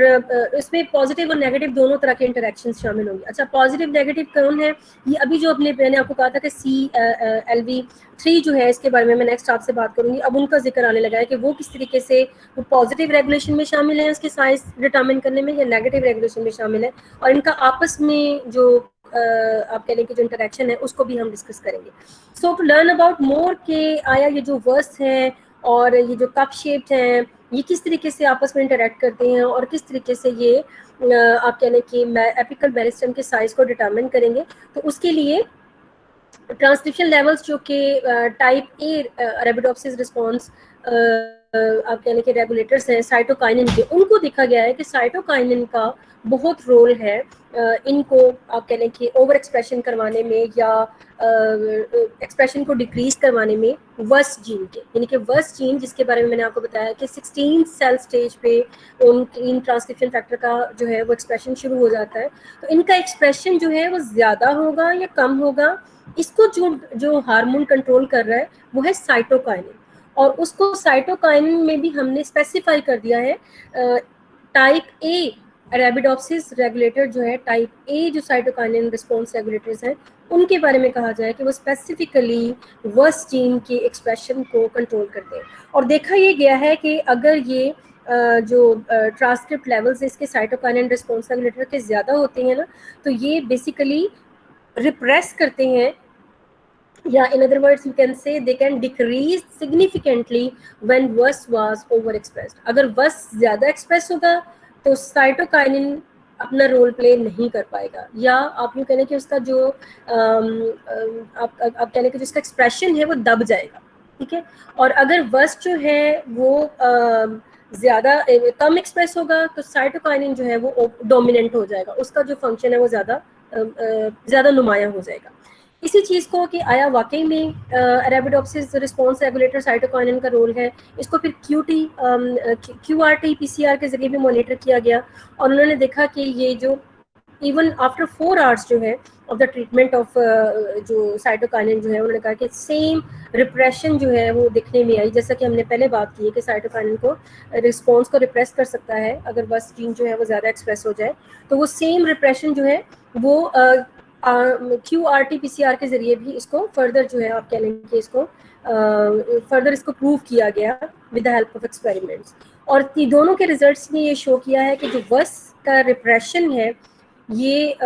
वाकई में होता है, और ये वाकई में इस चीज़ को डिसाइड करेगा कि आया साइटोकाइनिन जो है वो मेरिस्टेम शूट एपिकल मेरिस्टेम के साइज को बढ़ाए या घटाए। तो अगर बस ओवर एक्सप्रेस होगा तो वो साइटोकाइनिन को शूट एपिकल मेरिस्टेम के साइज को बढ़ने नहीं देगा, साइटोकाइनिन को क्योंकि रिप्रेस कर देगा तो वो नहीं बढ़ेगा और शूट एपिकल मेरिस्टेम को नहीं बढ़ने देगा। और अगर ये बस जो है इसको आप कंट्रोल कर ले तो वो फिर साइटोकाइनिन जो है वो उसको बिल्कुल आप समझ लें कि वो उसको आज़ाद छोड़ देता है, क्योंकि उसको कंट्रोल करने वाला जो रीजन है वो चला गया है। तो दैट इज़ वाई अब जो शूट एपिकल मेरिस्टेम है in the absence of वर्स जीन और absence of the expression of the वर्स जीन, वो उसकी जो स्टोरी है या उसका जो पेरेंट्स है वो डिफरेंट होगा। ये 4 तरह की आपको जो है वो दिखाए गए, जिनमें आपको कॉटिलेडन्स जो है वो दिखाया गए, जिनमें जो है वाइल्ड टाइप की मॉर्फोलॉजी दिखाई हुई है। ए जो डायग्राम है उसमें बिल्कुल एक ऐसा नॉर्मल प्लांट जो है उसकी मॉर्फोलॉजी दिखाई हुई है, इसको आप ज़रा देख लें अच्छे से कि ये कैसी है, क्योंकि बाकियों को आपने इसी से कंपेयर करना है। अच्छा, इसमें प्रॉपर इसके कॉटिलेडन्स भी बने हुए हैं, और सेंट्रल जो रीजन है जो कि शूट एपिकल मेरिस्टेम को जाहिर कर रहा है वो भी जो है वो बड़ा क्लियर है, ठीक है। अच्छा, जो बी डायग्राम है, बी डायग्राम में जो रिप्रेजेंट कर रही है highly expressing line that has an intermediate phenotype. किसकी एक्सप्रेसिंग लाइन है? ये ARR साइटोकाइनिन रिस्पॉन्स रेगुलेटर की एक्सप्रेसिंग लाइन है, उसकी फिनोटाइप को शो कर रहा है, जो कि वो कह रहा है कि ये क्योंकि इसमें ओवर एक्सप्रेशन हो रहा है वर्स का, तो आप देख लें कि जो सेंट्रल रीजन है, कॉटिलेडन्स तो मौजूद है लेकिन सेंट्रल रीजन आपको इस तरीके से डेवलप नज़र नहीं आ रहा होगा जिस तरीके से आपका जो वाइल्ड टाइप है वो नज़र आ रहा है, ठीक है। तो मैं दोबारा से इसको कर भी लेती हूँ लेज़र पॉइंटर को। दिस इज़ वाइल्ड टाइप, और ये है जिसमें आप समझ लें कि बहुत ही लाइट सी एक्सप्रेशन में चेंज है, मतलब कि चेंज है वर्स के एक्सप्रेशन में लेकिन बहुत ज़्यादा चेंज नहीं है, ओवर एक्सप्रेसिव नहीं है इसमें, ठीक है। अच्छा, जो सी है इसमें स्ट्रॉन्गली एक्सप्रेसिंग है, और ये जो आप कह लें कि जो स्ट्रॉन्गली एक्सप्रेसिंग है ये बिल्कुल आप कह लें कि वैसा ही है जैसे वर्स को आप बिल्कुल म्यूटेट कर दें, ठीक है। अच्छा, मैंने आपको क्या बताया कि वर्स जीन का जो एक्सप्रेशन है वो और साइटोकाइनिन जो है ये आपस में कॉन्ट्राडिक्टरी हैं, ठीक है। साइटोकाइन वस ज्यादा एक्सप्रेस करेगा तो साइटोकाइनिन को अपना काम नहीं करने देगा। साइटोकाइनिन ज्यादा अगर अपना काम करना चाहेगा via the type A R R response regulator, अगर वो उसके जरिए काम करना चाहेगा तो वस जो है उसका कम होना जरूरी है। अब जो पहली डायग्राम है बिल्कुल नॉर्मल की है, जो सेंटर वाली दो जो है ये ओवर एक्सप्रेशन है रिस्पॉन्स रेगुलेटर ऑफ साइटोकाइनिन की, और जो लास्ट वन है ये म्यूटेंट है वस का, ठीक है। तो आप देखें जिसमें एक्सप्रेशन स्लाइड सा है वो नॉर्मल से मिलती जुलती है, वो जो बी टाइप है वो ए से मिलता जुलता है, जो सी टाइप है वो डी से मिलता जुलता है। हालांकि इन चारों में जो ऊपर वाले तीन है पहला तो नॉर्मल है, जो सेंटर वाले दो हैं उनमें वस जीन म्यूटेट नहीं है, उसमें सिर्फ एक्सप्रेशन को कंट्रोल किया गया है type a response regulator of cytokinin को, ठीक है। जबकि जो डी है उसमें वस को म्यूटेट किया गया है। तो उससे आपको पता चलता है कि ये दोनों ही एक दूसरे के साथ कोऑर्डिनेशन में काम करते हैं, क्योंकि दोनों के एक का ओवर एक्सप्रेशन दूसरे के म्यूटेंट के साथ मिल रहा है, ठीक है, क्योंकि एक दूसरे के बिल्कुल कॉन्ट्राडिक्टरी, एक का ओवर एक्सप्रेशन दूसरे के म्यूटेंट के साथ मिल रहा है, यानी कि ये दोनों ही जरूरी हैं for the formation of the size to attain the normal size of the shoot apical meristem, और इन दोनों की वजह से ये डिसाइड होगा। ऑल्दो अभी मैं आपको और भी चीज़ें ऐड करवाऊंगी जो कि फर्दर इनको इन्फ्लुएंस कर सकती हैं, लेकिन यहाँ तक की जो स्टोरी है जो कि रिलेट कर रही है वस जीन को, जो कि एक ट्रांसक्रिप्शन फैक्टर जीन फैमिली का मेंबर है, और दूसरी तरफ से हमारे पास है type a response regulator of cytokinin, जिसको हमने ओवर एक्सप्रेस करवा के देखा है कि आया उसमें उसकी फिनोटाइप में क्या चेंजेस आती हैं। डायग्राम में दो तरह के डायग्राम्स आपके सामने हैं, जो ऑन द राइट साइड है जो बड़ी वाली डायग्राम है, इनका जो डायमीटर है, मतलब जो जिसके ऊपर ये डायग्राम जो ली गई है पिक्चर्स ली गई हैं वो 1 मिलीमीटर का है, और जो आपको लेफ्ट साइड पे दिखाई गई हैं ये यही वाली है, लेकिन उसकी एक जो सेंट्रल रीजन है ना, ये वाला सेंट्रल रीजन, उसको ज़रा ज़्यादा इन्हेंस करके दिखाया हुआ 100 माइक्रोमीटर मेरिस्टेम इनसेट को जो है वो ज़्यादा आप कह लें कि फोकस किया गया है इसमें, और ये 100 माइक्रोमीटर पे ये इसकी एक्सप्रेशन ये इनकी वो है पिक्चर्स हैं, और जो ये वाली दिखाई हुई है ये 1 मिलीमीटर जो है इस पे इसके स्केल बार पे मौजूद है। ओके, अभी हम जो आपको मैं बात कर रही थी कि हम CLV3 के बारे में मैं आपको बताऊंगी। तो CLV3 क्या है, जिस तरीके से अभी हमने देखा कि जो वस है इसकी एक्टिंग होती है, this is acting to promote the activity of the apical initials, इसी तरीके से there is a distinct set of genes जिनको हम कहते हैं क्लेविटास। अच्छा, क्लेविटास क्या है, जैसे मैंने आपको क्लेविटास की एक जो टाइप है जो CLV3, वो मैं पीछे डायग्राम में आपको बता रही थी कि जहाँ पे वो उसका एक्सप्रेशन बता रही थी, तो उसके बारे में हमने बात की। लेकिन क्लेविटास जो है ये भी काफ़ी तरह के होते हैं, लाइक क्लेविटास 1 भी है, 2 भी है, 3 भी है, जिसको आप शूट एपिकल मेरिस्टेम में इनकी आपस में जो इंटर रिलेशन है वो मैं आपको बताऊंगी कि कैसे होती है और ये किस तरीके से शूट एपिकल मेरिस्टेम जो है इसको कंट्रोल करते हैं, ठीक है। अच्छा, पहले तो हम इनके जीन्स के बारे में पढ़ लें कि क्लेविटा 1 क्या करता है, 2 क्या करता है, और 3 किस चीज़ के लिए स्पेसिफिक है। जो क्लेविटा 1 है ये इनकोड करता है leucine rich repeats receptor like kinases, जिसको हम LRRK के नाम से जानते हैं। और ये क्या होता है leucine rich repeats receptor kinase? This is a transmembrane protein जो कि इंट्रासेलुलर काइनेज एक्टिविटी को एक्टिवेट करने के लिए इस्तेमाल होती है, और ये extra cellular leucine rich receptor जो डोमेन है उसके साथ आप कह लें कि इसकी बाइंडिंग होती है। CLV2 या क्लेविटास 2 जो है ये भी क्लेविटा 1 की तरह ही है, लेकिन इसमें फ़र्क सिर्फ ये है कि इसके अंदर जो है वो काइनेज डोमेन जो है वो एब्सेंट होती है। बाकी सारी ये क्लेविटा 1 ही है, लेकिन इसमें काइनेज डोमेन जो है इसकी प्रोटीन में वो एब्सेंट होती है, और इसको कहा जाता है कि this appears to depend on the interaction with other intracellular protein for its signalling output. अगर इसको अपना काम दिखाना है तो ये, क्योंकि इसमें काइनेज डोमेन तो है ही नहीं, तो ये फास्फोराइलेशन का काम तो कर नहीं सकती, तो इसने सिर्फ बाकी जो इंटरनल जो प्रोटीन्स हैं सेल के अंदर जो मौजूद होती हैं इंट्रासेलुलर प्रोटीन्स, उनके साथ ये इंटरेक्ट करके तो अपने फंक्शन को परफॉर्म करती है। उसके बाद हमारे पास आ जाता है थर्ड टाइप ऑफ द क्लेविटास, जिसको हम कह रहे हैं कि CLV3। आप यूँ समझ लें कि ये इन दोनों का ये इनका बादशाह है, यानी कि ये इंटर्न CLV1 CLV2 दोनों को कंट्रोल करती है। तो a key aspect of the meristem limiting signaling output of key CLV1 and CLV2 is the requirement. इन दोनों को काम करने के लिए रिक्वायरमेंट क्या है कि these proteins bind a small 11 kD peptide that is encoded by the CLV3 gene. तो CLV3 जीन जब एक्सप्रेस होगा और वो एक 11 kD की पेप्टाइड प्रोटीन बनाएगा, तो CLV1 और CLV2 अपनी फंक्शंस को, जो कि मैं ऑलरेडी आपको बता चुकी हूँ कि क्या फंक्शन वो करते हैं, तो उनको वो परफॉर्म कर पाएंगे। तो जब तक CLV3 एक्सप्रेस नहीं होगा,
मैम लेफ्ट कर गई है, मे बी नेट इश्यू को।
ये बच्चों में कब से ऑफलाइन हूँ, आपने बताया ही नहीं।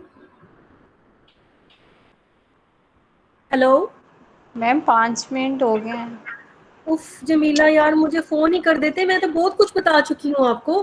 और मैं कह रही हूँ कि कोई जवाब नहीं आया मुझे। मैम मैं सीआर से यही कह रही थी कि मैम को मैसेज करके पूछो या उफ, कॉल। अभी मैंने एक क्वेश्चन पूछा है और मैंने आपके नाम लिए हैं,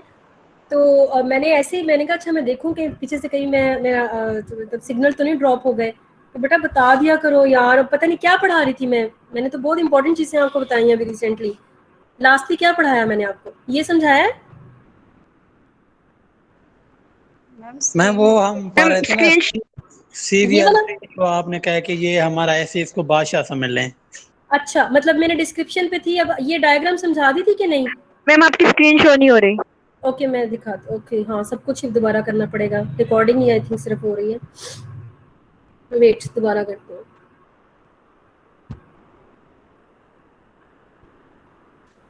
बेटा इस तरह बता दिया करें आप लोग, मुझे लगता है मैम ज्यादातर लोग चले भी गए हैं।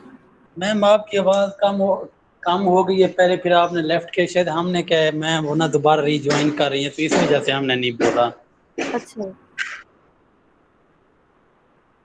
अब हो गई स्क्रीन शॉट?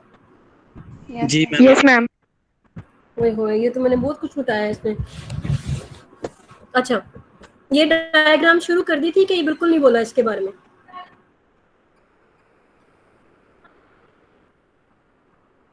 हेलो बेटा, जी ये वाली मैम। डायग्राम नजर आ रही है? यस मैम आ रही है, लेकिन मैम हम पीछे थे इससे। हाँ जी, इसके बाद ये डायग्राम ही है, ये जो है ना डिस्क्रिप्शन, CLV1 CLV2 जीन और CLV3 जीन, इसके बारे में बता दिया था। जी मैम हम CLV3 पे थे, आपने कहा था कि ये ना इसको बादशाही समझ लें, हाँ उसके जी हाँ आगे फिर जी सारे। जी, अब इसी से रिलेटेड डायग्राम है, उसको समझ लें आप फिर।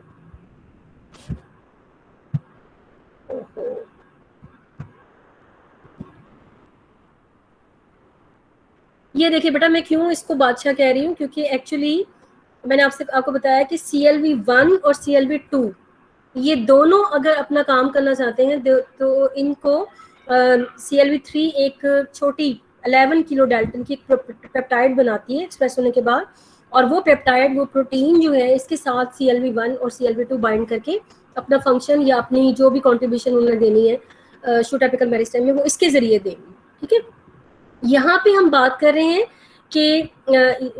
जो फिजियोलॉजिकल और ग्रोथ पैरामीटर्स हैं, those could influence the meristem size with the control of CLV3 levels. कि आया CLV3 का एक्सप्रेशन हो रहा है या नहीं हो रहा, तो वो इन्फ्लुएंस करेगा वस को, और वस इन टर्न इन्फ्लुएंस करेगा CLV3 को, और ये दोनों बिल्ली चूहे की तरह एक दूसरे के आगे पीछे होंगे, और इन दोनों की एक्टिविटीज की वजह से यू कैन से कि हमारे पास साइज डिटरमिन होगा शूट एपिकल मेरिस्टेम का। शूट एपिकल मेरिस्टेम जिसको यहाँ पे ब्लू कलर का रिप्रेजेंट किया गया है, ये रीजन रिप्रेजेंट कर रहा है शूट एपिकल मेरिस्टेम को, और यही वो रीजन है जहाँ पे CLV3 के जीन भी एक्सप्रेस होने के बाद 11 किलो डाल्टन की पॉलीपेप्टाइड बनाती है। ठीक है, अच्छा तो पहली जो मैंने कहा था यहाँ से हम स्टार्ट लेंगे, तो पहली जो एग्जाम्पल है इसमें दिखाया गया कि जो रेगुलेशन है CLV3 का वो वस के जरिए होता है, यानी कि सबसे पहले वस जो कि सेंटर में ये रेड कलर का जोन आपको नजर आ रहा है, ये वस के एक्सप्रेशन जोन को जाहिर कर रहा है, तो ये एक्सप्रेस होगा and this will promote the transcription of CLV3 gene in this region. ठीक है, जब CLV3 जो कि इन टर्न वर्स जीन के एक्सप्रेशन की वजह से एक्सप्रेस हुआ है, जब वो एक्सप्रेस होगा तो वो इन टर्न अपने एक्टिवेट करने वाले, खुद को एक्टिवेट करने वाले वर्स को ही सुप्रेस कर देगा।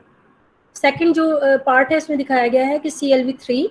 जो पॉलीपेप्टाइड बनाएगी, उसके बनने के बाद वर्स जिसने इसको एक्सप्रेस करवाया है उसी को जाकर ये सुप्रेस कर देगी, ब्लॉक कर देगी। अच्छा, जब वर्स सुप्रेस होगा, ब्लॉक होगा, तो उसके नतीजे में नुकसान क्या होगा कि जो आपका एपिकल मेरिस्टेम रीजन है, जो कि ब्लू कलर से मैंने आपको बताया कि रिप्रेजेंट कर रहे हैं हम, ये एपिकल मेरिस्टेम रीजन जो है वो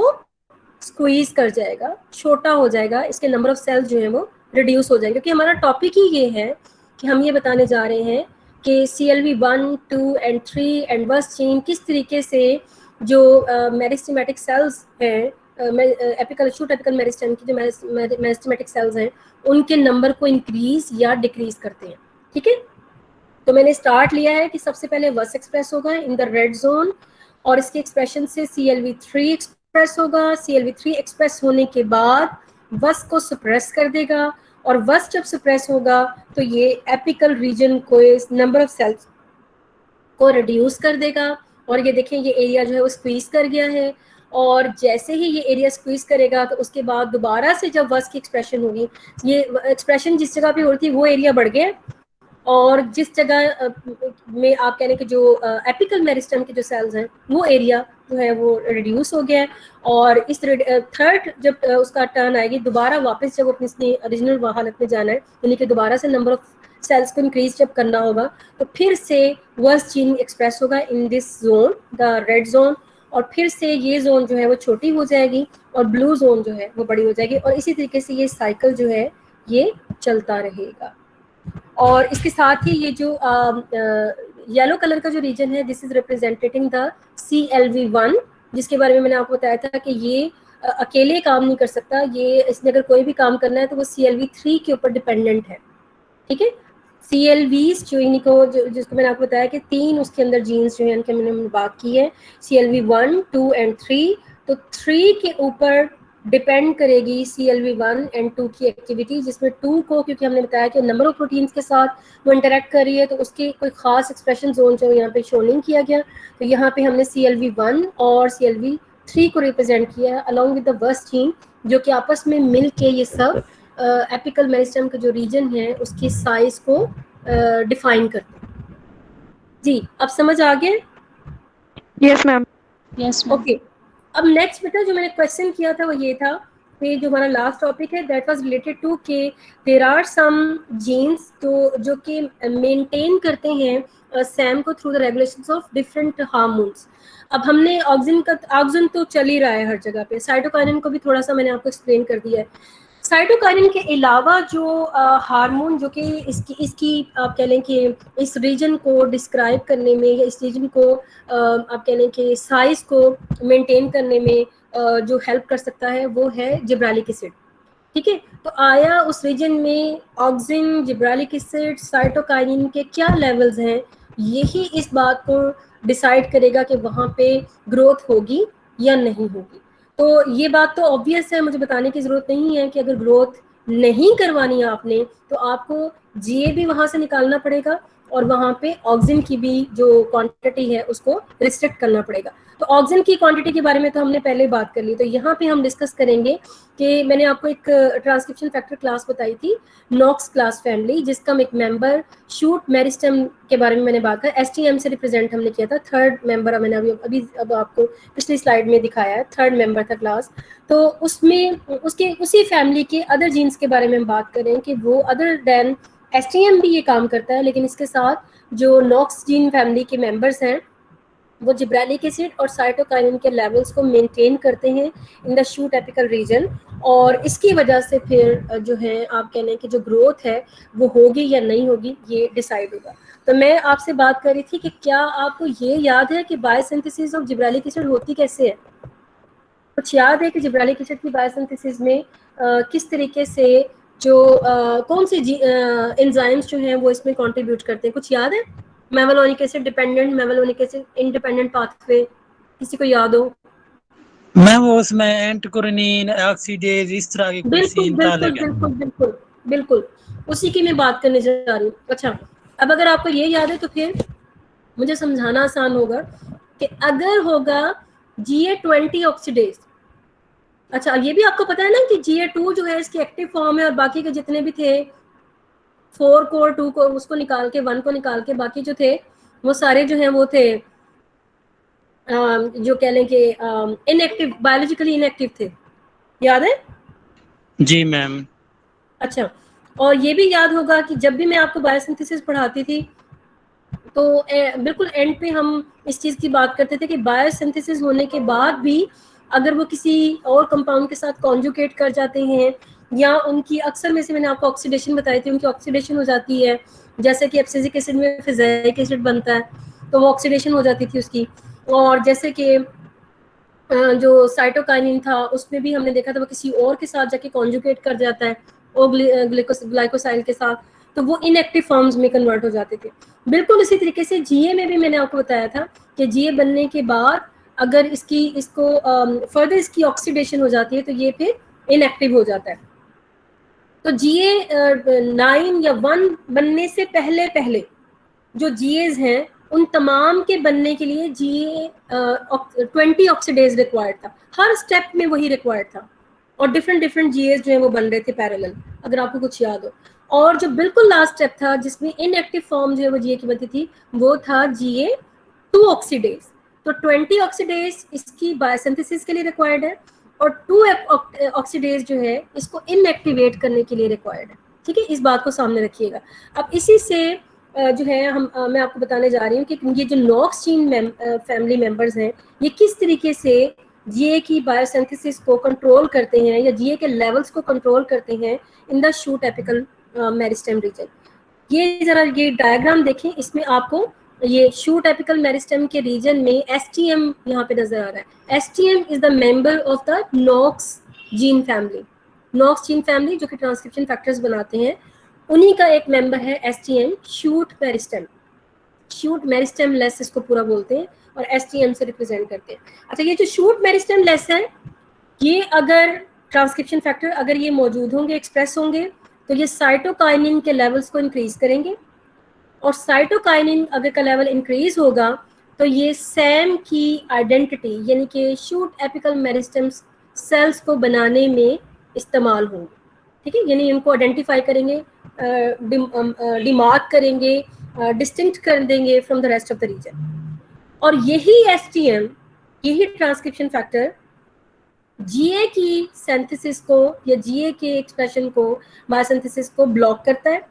और जीए इन टर्न सैम की आइडेंटिटी, अगर वो इसको ब्लॉक ना करे तो नुकसान क्या होगा कि जिब्रेलिक एसिड जो है वो शूट एपिकल मेरिस्टेम्स के सेल्स को बनने नहीं देगा। ठीक है, या उसकी एक्टिविटी को होने नहीं देगा। अच्छा, तो इसके लिए ये तो थी फुल स्टोरी। अब नाउ ये काम वो करता कैसे? करता वो ऐसे है कि जो GA20 ऑक्सीडेज है उसको ये एक्सप्रेस करवाते हैं, उसको ये रिप्रेस करवाते हैं, यानी कि बायोसिंथेसिस को रोकने के लिए GA20 ऑक्सीडेज रिक्वायर्ड है, उसको उस एंजाइम को ये बनने ही नहीं देता। ये जो नॉक्स जीन फैमिली मेंबर है जिसमें से एक एसटीएम है, तो ये जीए को कैसे सुप्रेस कर रहा है? इसकी बायोसिंथेसिस को रोक के। बायोसिंथेसिस को कैसे रोक रहा है? GA20 ऑक्सीडेज को, एंजाइम को ना बनाकर, मतलब उसको नहीं बनने दे रहा। अच्छा, फिर अगर जीए बन ही गया है किसी तरीके से, ऑलरेडी मौजूद है, तो अगर ऑलरेडी मौजूद है तो फिर ये एक्सप्रेस करवाएगा GA2 ऑक्सीडेज।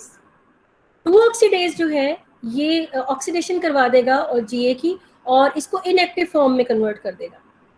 ठीक है, तो 2 तरीकों से जीए के लेवल को कंट्रोल कर रहा है। नंबर 1, जो बायोसिंथेसिस के लिए एंजाइम रिक्वायर्ड है उसको बनने ना दिया जाए। नंबर 2, अगर ऑलरेडी जीए बना हुआ है तो उसकी ऑक्सीडेशन करवा दी जाए ताकि वो एक्टिव से इनएक्टिव फॉर्म में चला जाए और वो अपना काम ना कर पाए। और काम क्या है? ग्रोथ को करवाना। और हम क्या चाह रहे हैं कि इस रीजन में ग्रोथ ना हो। अच्छा, अब इस रीजन में ग्रोथ ना हो ये हम चाहते हैं, लेकिन इसके जो इर्द गिर्द वाले रीजन हैं उनमें हमें ग्रोथ चाहिए। अगर हमने लीफ प्राइमोर्डिया बनाना है, अगर हम चाहते हैं कि इनिशिएशन ऑफ लीफ हो, तो उसके लिए हमें ग्रोथ चाहिए। ठीक है, तो अगर ग्रोथ चाहिए तो ये देखें, जैसे ये P4 का रीजन, P4 अब यूँ समझ लें कि लीफ प्राइमोर्डिया का वो रीजन जहाँ पे चौथे नंबर वाला जो लीफ है जो कि ओरिजिनेट हो रहा है, या लीफ प्राइमोर्डिया जो सिंपली ओरिजिनेट हो रहा है, उसको P4 से रिप्रेजेंट कर रहे हैं। तो यहाँ पे आप देखिए जीए लिखा हुआ है, मतलब कि यहाँ पे अगर जीए मौजूद है, जिब्रेलिक एसिड मौजूद है, एक्सप्रेस हुआ है, इसके लेवल्स हाई हैं, no problem, we required it. हम चाहते हैं कि वहाँ पे ग्रोथ हो क्योंकि वहाँ पे लीफ ने बनना है, लीफ की ग्रोथ रिक्वायर्ड है। लेकिन ये जो सेंट्रल जोन है, जो ग्रे कलर की आपको नजर आ रही है, other than this purple colour जो कि P0, another site of the leaf primordia, initiation की साइट को रिप्रेजेंट कर रहा है। तो यहाँ पे हम नहीं चाहते कि जिब्रेलिक एसिड जो है वो प्रमोट हो, तो यहाँ पे एसटीएम इसको रोकेगा, और बाकी जगह वो कहता है कि जहाँ मर्जी चले जाओ, हमें कोई प्रॉब्लम नहीं है। अच्छा, और वो हिस्सा जो कि लीफ प्राइमोर्डिया और शूट एपिकल मेरिस्टेम की बाउंड्री लाइन है, वहाँ पे क्योंकि प्राइमोर्डिया में तो जीए मौजूद है और यहाँ पे जीए मौजूद नहीं है, तो वहाँ पे ये GA2 ऑक्सीडेज एंजाइम को एक्सप्रेस करवाएगा ताकि यहाँ पे बाउंड्री के सेल्स में जो जीए मौजूद है उसको फिर इनएक्टिवेट किया जाए, और सेंटर वाले हिस्से में ये जीए की बायोसिंथेसिस को रोकेगा with the help of repressing of the enzyme GA20 oxidase, उसके ना बनाकर तो जीए की सिंथेसिस को रोक देगा। और ऑलरेडी जो लीफ प्राइमोर्डिया में बना हुआ है बाउंड्री लाइन पे GA2 ऑक्सीडेज के जरिए उसकी एक्टिविटी को रोक देगा या खराब कर देगा या उसको इनएक्टिव फॉर्म में कन्वर्ट कर देगा। जी, यहाँ तक समझ आ गई आपको? Yes, ma'am. जी मैम। ओके बेटा, बस अब एक छोटी सी और बात है, दैट इज रिलेटेड टू कि आया जब हम कहते हैं कि हमने ये भी बात कर ली कि शूट एपिकल मेरिस्टेम क्या होती है, उसके डिफरेंट रीजन्स कौन से हैं, उसके डिफरेंट लेयर्स क्या हैं, कौन कौन से जीन्स हैं जो कि इसके साइज को मेंटेन करने के लिए रिक्वायर्ड हैं, कौन कौन से हार्मोन्स हैं जो कि इसकी एक्टिविटी को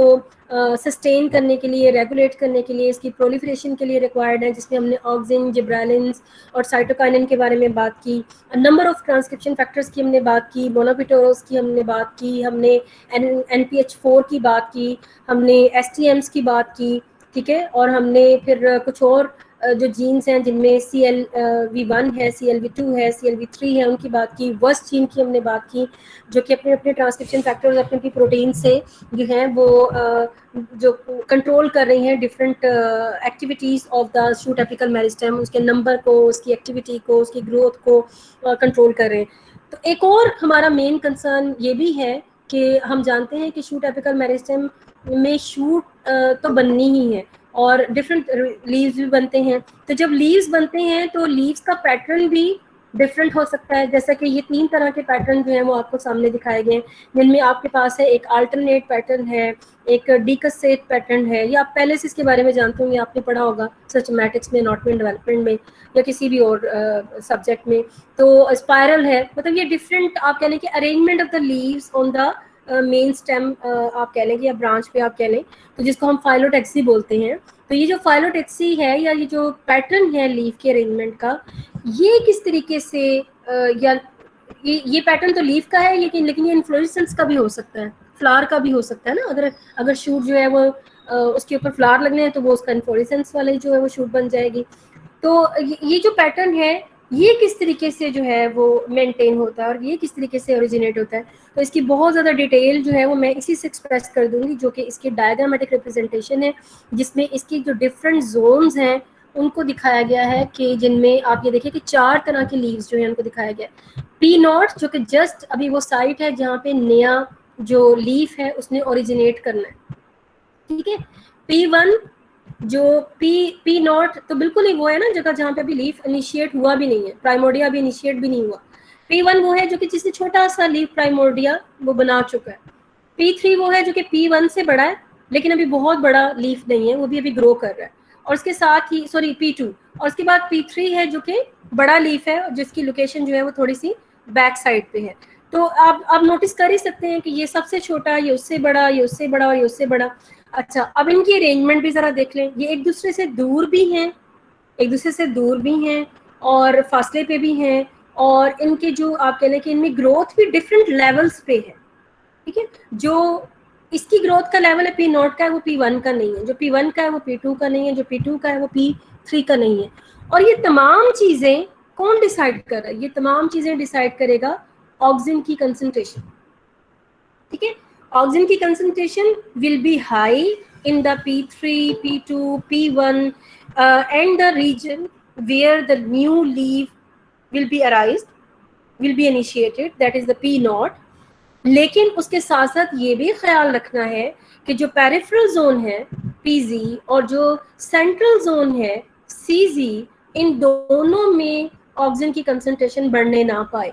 ठीक है। तो उसके लिए क्या है कि ऑक्सिन जो है वो आप कह लें कि एक्रोपेटली, यानी कि आप कह लें कि वो मूव करता है towards those region where growth is required, और उसके साथ साथ इस चीज़ की भी बाउंड्री या आप कह लें कि रीजन्स जो हैं वो ब्लॉक्ड होते हैं ऑक्सिन के लिए, कि जहाँ पे इसकी आप कह लें कि इसकी इन्फ्लुएंस से ग्रोथ नहीं रिक्वायर्ड, जिसमें CZ और PZ आते हैं। तो बहुत ही आप कह लें कि हाईली सोफिस्टिकेटेड मैनर के ज़रिए प्लांट जो है इस जो ये आपके सामने मैंने 3 तरह की ये जो शेप्स बताई थी, अल्टरनेट है या डिकसेट है या स्पाइरल जो अरेंजमेंट है लीव्स की, ये जिनमें से ये 4 लीव्स के हिसाब से मैं ये आपको बता रही हूँ, P1, P2 और P3 की। तो आप समझ लें कि इन्हीं में से किसी एक को रिप्रेजेंट कर रहा है, डिकसेट या अल्टरनेट या स्पाइरल को। तो इस तरीके से ऑक्सिन की जो डिस्ट्रीब्यूशन है, this will determine the phylotaxic position of the leaves, the phylotaxic वैसे position of the leaf ही है, arrangement of the leaf ही है, and where the new leaves will be arise, will be formed, and where the already leaves will grow more rapidly. तो ये तमाम चीज़ें जो हैं, this will be decided by the concentration of the auxin or the distribution of the auxin. तो इस तरीके से जहाँ जहाँ पे ऑक्सीजन रिक्वायर्ड होगा वो सिंक बन जाएगा, और जहाँ जहाँ पे आप कह लें कि जो ऑक्सीजन रिक्वायर्ड नहीं है वहाँ पे उन एरियाज़ में कुछ इस तरह की एक्टिविटीज़ होगी जिसकी बहुत सारों का जिक्र हमने पीछे भी पढ़ लिया है, कि जो कि इन एरियाज़ में ऑक्सीजन की एंट्री को या ऑक्सीजन की आप कह लें कि जो पेनिट्रेशन है उसको ब्लॉक कर देगा या उसके लेवल्स को कम रखने की कोशिश करेगा, ताकि वो एरिया जो है वो मुतासिर उनसे ना हो और वो उनसे सेपरेट रहे उन एरिया से कि जहाँ से इनिशिएशन जो है वो होनी है। अच्छा, उसके बाद ये जो साइड में जो दो डायग्राम्स हैं ये बेटा दिखाई हुई है, ये वाली जो है बी डायग्राम जो है, this is represented the scanning electron micrograph of PIN1 mutant की। और PIN1 म्यूटेंट में दिखाया हुआ है कि कोई लीफ प्राइमोर्डिया जो है वो ओरिजिनेट नहीं हो सकता, क्योंकि इसमें ऑक्सिन को की कंसंट्रेशन हाई हो ही नहीं सकती, क्योंकि PIN1 प्रोटीन ही म्यूटेंट है। तो PIN1 प्रोटीन जब तक नहीं होगी तो ट्रांसपोर्टेशन ऑफ ऑक्सिन कैसे होगी? तो ऑक्सिन नहीं है तो कोई लीफ प्राइमोर्डिया नहीं, इसलिए टुंड मुंड जिसे पंजाबी में बोलते हैं ना, जैसे उर्दू में भी टुंड मुंड ही बोलते हैं, तो टुंड मुंड है, ये बिल्कुल खाली है, कोई लीफ इसमें से इनिशिएट नहीं हुआ। लेकिन उसके साथ ही हमें दिखाया हुआ डायग्राम C में, जिसमें इसी टुंड मुंड यानी कि P1 म्यूटेंट प्लांट को खुद से आर्टिफिशियली 1 ड्रॉप ऑफ ऑक्सिन जो है वो प्रोवाइड किया गया है, आप कह लें कि artificially with the help of lanolin paste. Lanolin जो है वो वूल वैक्स को बोलते हैं, तो वूल वैक्स में 1 ड्रॉप ऑक्सिन का डाल के ना तो एक स्पेसिफिक एरिया पे उसको अप्लाई किया गया, और उसको देखेंगे ये उस स्पेसिफिक एरिया से ही ये देखें जरा, ये उस स्पेसिफिक एरिया से ही लीफ प्राइमोर्डिया जो है वो ओरिजिनेट करा। ये आपको नजर आ रहा होगा, शक्ल भी बड़ी अजीब सी है, क्योंकि उसने वहीं से राइज करना है जहाँ पे वो ड्रॉप जो है वो मौजूद होगा, ऑक्सिन जिसमें ऑक्सिन है, ठीक है। तो जहाँ पे वो वैसलीन वो वूल वैक्स लगाई है कि जिसके अंदर ऑक्सिन था, ऑक्सिन का 1 ड्रॉप था, तो वहाँ से ये प्राइमोर्डिया जो है वो अराइज हो रहा है लीफ का। अदरवाइज अगर ये नहीं इसको दिया जाता ऑक्सिन, तो ये देखेंगे बिल्कुल इसमें कोई न्यू प्राइमोर्डिया जो है वो नहीं बन रहा। नाउ इसकी जो फाइलोटैक्सी है, इस पर बहुत ज़्यादा डिस्कशन हो सकती है, इसके फर्दर भी हम ऑक्सिन के लेवल्स के लिहाज से हम डिस्कस कर सकते हैं, लेकिन वो हमारा मेन कंसर्न नहीं है और ना ही हमारे टॉपिक का सिलेबस का हिस्सा है। तो हमारा कंसर्न सिर्फ इतना ही था कि शूट एपिकल मेरिस्टेम जो है उसी की टॉपिक के अंदर रहते हुए जो चीज़ें उससे एसोसिएटेड हैं हम उनको डिस्कस करें। आई होप कि मैंने आपको तमाम चीज़ें अच्छे से बताई होंगी और आपको समझ भी आ गई होंगी। अगर नहीं आई तो आप मुझसे क्वेश्चन पूछ सकते हैं, अदरवाइज आज का टॉपिक बस इतना ही था और इसी पे ख़त्म हो जाएगा। जी बेटा, फिर तो नहीं चली गई मैं? नो मैम, समझ आ रही है मैम। ये रिकॉर्डिंग चल रही है तो इस वजह से जरा ना वो इस वजह से आप अवॉइड करें बोलने से कि आपकी खूबसूरत आवाज़ रिकॉर्ड ना हो जाए। ये देखें, ये मैं बंद कर रही हूँ। स्टॉप प्रेजेंटेशन तो स्टॉप नहीं करती, रिकॉर्डिंग को बंद कर देते, क्योंकि वैसे भी अब हमने बात कंप्लीट कर ली है अपनी। मैम वो ये